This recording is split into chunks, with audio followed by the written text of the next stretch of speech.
When Germany launched Operation Barbarossa in June 1941, they expected another swift victory, like their triumphs in France and Western Europe. At first, the Panzers swept across the Soviet steppe with ease, until they faced a machine unlike anything they had encountered before, the Soviet T-34. Suddenly, the same anti-tank guns that dominated previous battles were powerless, as if knocking on an impenetrable steel door.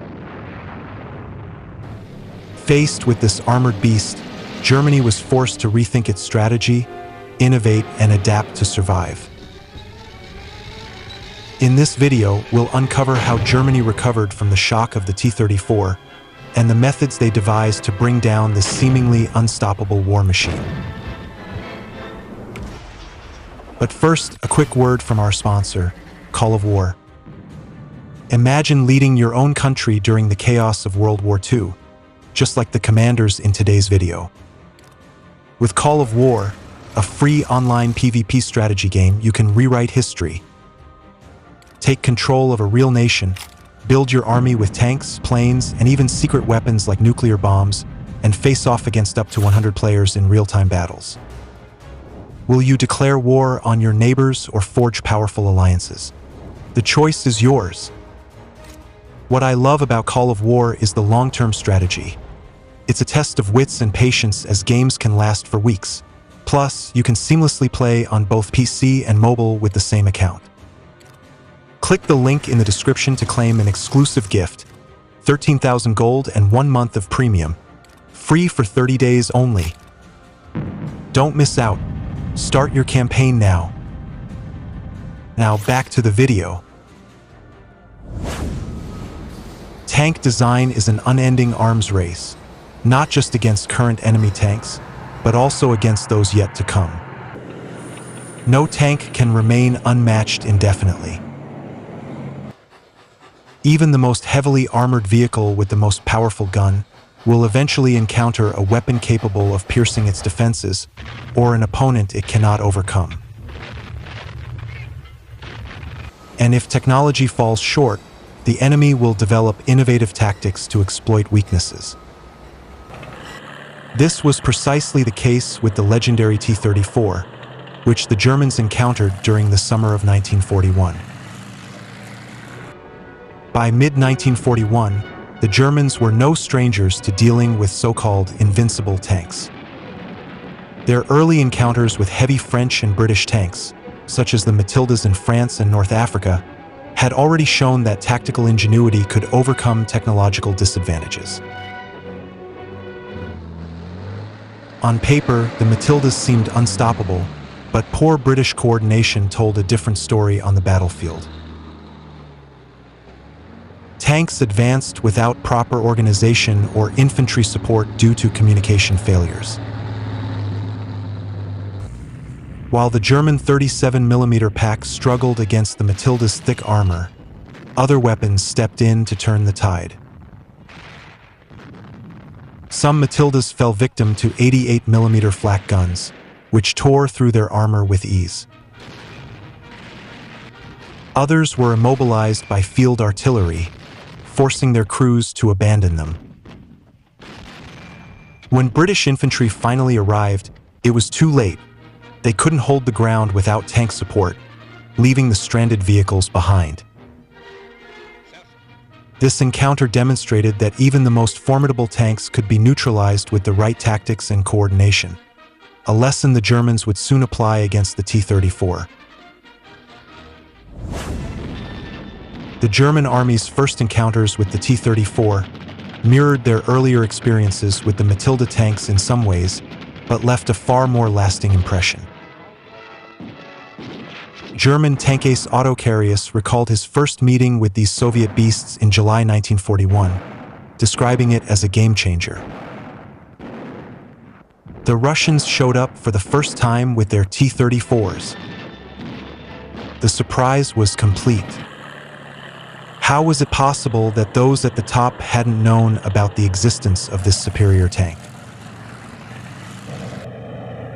The T-34, with its good armor, ideal shape, and magnificent 76.2mm cannon, was universally feared and remained a threat to every German tank until the end of the war. Against these monstrosities, we could only knock on the door with our cannons, while the Russians inside could play an undisturbed hand of cards. At that time, the 37mm pack was still our strongest anti-tank weapon. If we were lucky, we might jam the turret ring, but it was hardly a reliable solution. Our only salvation was the 88mm Flak, which could finally deal with this new Russian tank. From then on, we held a deep respect for the Flak troops who we had previously underestimated. The 88mm Flak gun proved to be one of the few weapons capable of reliably engaging the T-34. German instructions advised firing armor-piercing shells at the turret from a range of 1,000 meters, while targeting the hull required closing the distance to 100 to 800 meters. To ensure penetration, other guidelines recommended firing at even closer ranges, between 500 to 600 meters. The heavier 105mm Flak 38 and Flak 39 guns offered a slightly greater reach, capable of targeting the turret from 1,200 meters and the hull from 800 meters. Meanwhile, artillery such as the 105mm LuFH-18 howitzer and Cannon 18 could fire high-explosive shells from virtually any range with devastating effects. Smaller caliber guns had minimal chances of penetrating the T-34's turret armor and were mostly useful for suppressing inexperienced crews. However, HE shells of 75mm or larger could disable the tank's running gear, offering another way to neutralize the threat. Otto Carius wasn't alone in recounting the challenges of fighting the T-34 and the tactics employed to counter it. Bundeswehr Lieutenant General Heinz Geidecke, who served as a major general in the Wehrmacht, also reflected on these methods, though with a more critical perspective. We really had nothing useful except the 37mm anti-tank cannon, which we later nicknamed the tank door-knocking apparatus, as enemy armor grew thicker. The most feared, and from our side, the most valued weapon was the 88mm Flak gun. Unfortunately, it was cumbersome, immobile, and as large as a barn. Before the war, when we saw the Flak units arrive in their smart Luftwaffe uniforms with ties and colors, unlike our high-collared army gear, we'd dismissively say, "Here come the gentlemen soldiers. What can we expect from them in wartime?" But when the need arose to use the Flak in ground combat, especially against tanks, we quickly reversed our judgment. Wherever there was a Flak unit nearby, we eagerly asked them to join us. Still, the Flak guns were high, prominent targets that were quickly spotted by Russian artillery. They suffered heavy casualties, but these soldiers were always ready to advance and support the infantry. I can only sing their praises. The limitations of using field and anti-aircraft artillery against tanks were further emphasized in a report from an officer in Heinz Guderian's 4th Tank Division. Combat against Russian tanks using 8.8 cm AA guns or 10 cm guns cannot be sufficient on its own. These guns are far too bulky compared to fast-moving tanks and were often discovered, fired upon, and destroyed while traveling to firing positions. Unprotected and as large as a barn door, they presented a very tempting and easy target. Memoirs and reports from German officers shed light on critical aspects often overlooked by those fixated on raw comparisons of penetration values versus armor thickness. While the penetration power of 88mm and larger guns was undeniably high, their lack of mobility posed a serious drawback. Anti-tank gun crews, operating smaller, More portable weapons often survived by quickly relocating their guns after a few shots. This option was unavailable to the crews of field artillery and anti-aircraft guns, whose massive size made them easy targets and virtually immovable without motorized assistance. The same issue plagued later heavy anti-tank guns. While they were lower profile than AA guns, their weight still rendered them immobile by hand, leaving their crews exposed once spotted. However, it's inaccurate to claim that German anti-tank artillery was entirely helpless. While the 37mm pack struggled against the T-34, other weapons offered better results. The 50mm pack 38, for example, couldn't penetrate the T-34's frontal armor, but could pierce the sloped sides of the superstructure from 700 meters. Even the 28mm Panzerbuchse anti-tank rifle, despite its size, could penetrate the T-34's vertical side armor at 400 meters, provided the shot avoided the road wheels. While anti-tank defenses using ambushes and AA guns yielded some success, direct tank-on-tank combat posed far greater challenges. The formidable 88mm gun, for instance, was simply too large to be mounted on standard German tanks like the Panzer III or Panzer IV. There was the bunker Flak, but it was virtually unarmored and vulnerable. Similarly, tank destroyers armed with captured Skoda 47mm guns on repurposed French chassis offered poor protection and proved unreliable in combat.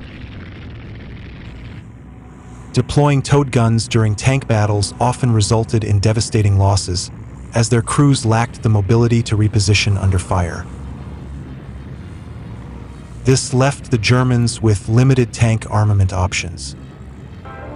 The 37mm guns on earlier German and Czech tanks, the 50mm guns on the latest Panzer III models, which were less effective than towed 50mm variants, and the 75mm guns on Panzer IVs struggled to contend with the T-34's armor. The availability of APCR ammunition provided some hope, but these specialized rounds were in critically short supply. A report from the 4th Tank Division summarized the frustration. Our 5cm KWK tank guns can only penetrate weak spots under very specific conditions and at extremely short ranges up to 50 meters. Meanwhile, our tanks can be penetrated by enemy fire from hundreds of meters away. The high energy and fighting spirit of our earlier attacks will wane and be spent due to feelings of inadequacy. Crews know they can be knocked out by enemy tanks at long ranges, but can only have minimal effect on the enemy, even with special ammunition at close range. This harsh reality eroded morale among German tank crews, as their weapons seemed ill-suited to counter the T-34's superior firepower and armor. The disparity in effective engagement ranges underscored the urgent need for better equipped tanks and more effective tactics to meet this formidable challenge. The report author outlined several urgent improvements required for German fighting vehicles to counter the T-34 threat effectively. The Panzer III needed a more powerful 50mm gun with the same performance as its towed counterpart, while the Panzer IV required a weapon equivalent to the Soviet 76mm tank gun. Additionally, the development of a tank destroyer armed with a 105mm gun and towed 105mm anti-tank guns was deemed essential. Until these solutions could be implemented, the report suggested producing a direct copy of the T-34, or at the very least, using captured T-34s in combat.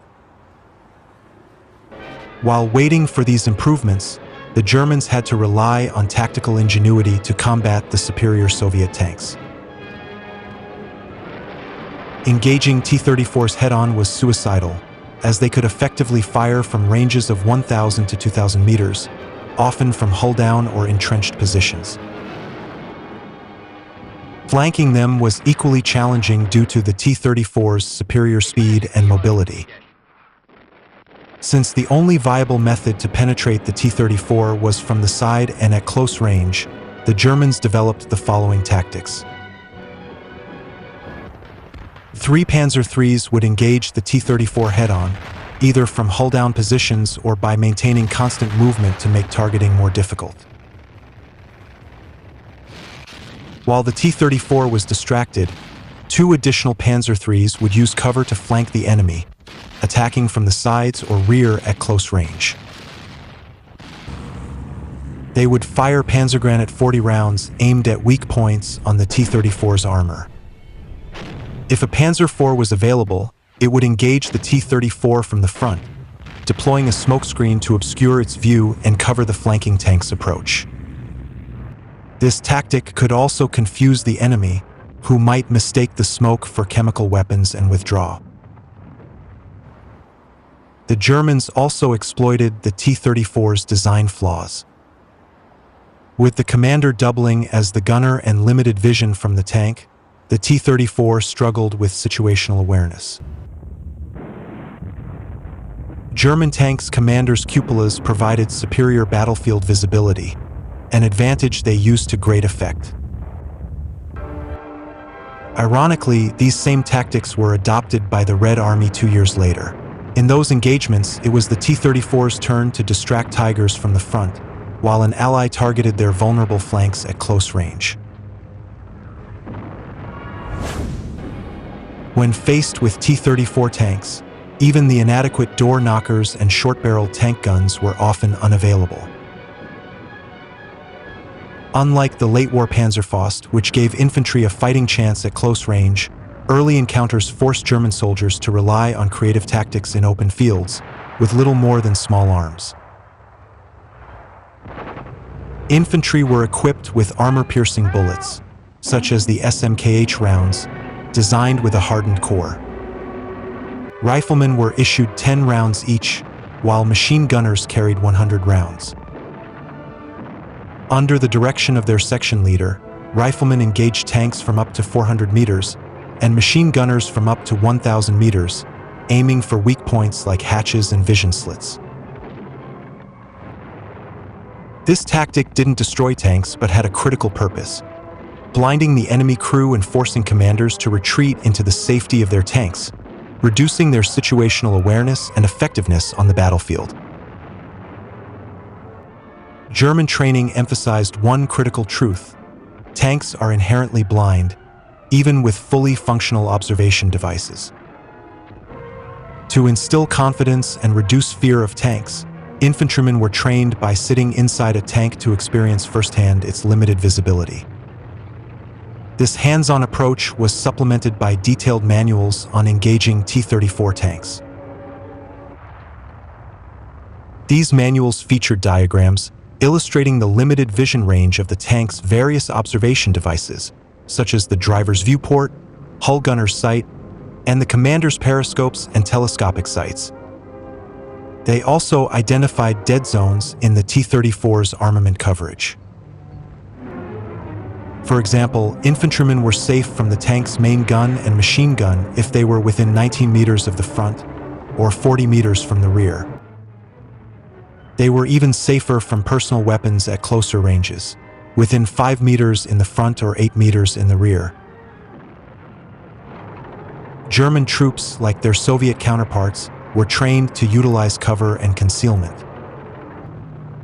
Soldiers were instructed to take shelter in trenches or foxholes and wait for enemy tanks to pass close enough for a decisive counterattack, exploiting the tank's blind spots and vulnerabilities. Traditional infantry anti-tank weapons, such as Molotov cocktails and grenades, became critical once soldiers managed to close the distance to a tank. German instructions offered inventive, if risky, methods for using these tools. For instance, tying 2 grenades together and looping them around the gun barrel could damage the weapon or its sights. Smoke grenades could blind the crew temporarily, or if the tank was immobilized, force the crew to abandon it. However, smoke grenades often proved ineffective against moving tanks, as they simply rolled off. Some tactics were even more unorthodox. Soldiers were instructed to climb onto the engine deck, chop through the louvres above the transmission compartment, and either throw a grenade inside or pour gasoline to ignite the tank from within. For those without tools or explosives, a bucket of mud could serve as a makeshift weapon, smearing it over the tank's observation devices to blind the crew. While the practicality of such methods was dubious, especially given the presence of enemy infantry and the inherent danger of climbing onto a tank, their inclusion in training manuals served an important psychological purpose. They aimed to counter the fear of the formidable 26-ton Christie tanks that many German soldiers believed were lurking behind every bush during the summer of 1941. These tactics emphasized ingenuity over paralysis, encouraging infantry to see tanks as surmountable threats. The T-34 was a revolutionary tank for its time, but like any armored vehicle, it had its vulnerabilities. Much like their experience with the Matilda, the Germans quickly identified and exploited these weaknesses, crafting countermeasures to combat it. However, while the Matilda's dominance over the Italians was short-lived, the T-34 remained a formidable adversary long after 1942, even as newer German tanks emerged to challenge it. Tactics that worked against earlier tanks in France were now deemed flawed or outright suicidal against the T-34. Its enduring effectiveness was not just a product of its innovative design, but also a testament to the Red Army's rapidly improving battlefield expertise. In various modifications and despite some setbacks, the T-34 held its own until the war's end, in the ruins of Berlin in 1945. Ready to rewrite history? Call of War is a free online PvP strategy game set in World War II where you control your country, forge alliances, and conquer the world. Click the link in the description now to claim 13,000 gold and 1 month of premium subscription, free for the next 30 days. Don't wait. Lead your nation to victory today.